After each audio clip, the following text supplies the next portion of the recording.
Chinmayee Sukhavasi, obstetrician and gynecologist, infertility specialist, cosmetic gynecologist, and a minimally invasive surgeon. I'm the co-founder of Feminova Women Wellness Clinic. So one of the most frequently asked questions to me is, how do I know if I'm ovulating? So let's talk about it more here. We have three things that indicate our ovulation. So the first thing is physical signs. Around the time of ovulation, you're going to be having clear egg white kind of a discharge which stretches between your fingers. So this is a good sign that you're ovulating. There are a few simple tests that can be done at home. The first one being basal body temperature. There is an increase in 0.3 degrees centigrade or half a degree Fahrenheit immediately after we ovulate.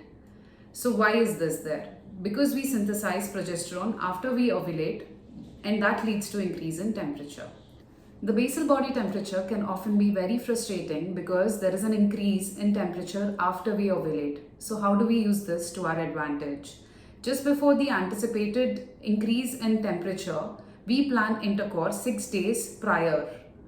Why is this? Because the eggs remain viable in our system for 12 to 24 hours and the sperms are viable in our system for 3 to 5 days.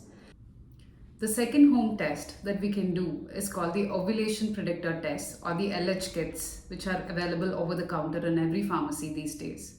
So these tests test for the luteinizing hormone, or LH, which signals ovulation in about 24 to 36 hours after the peak.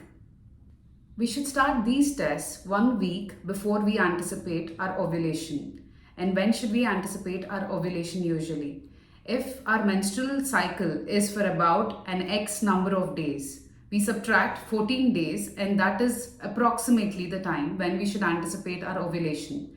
So we start testing with LH kits 1 week prior to this anticipated date. These tests can often be very frustrating as well. They test falsely negative when the strips are off or when there are hydration issues. They can test falsely positive in PCOS patients.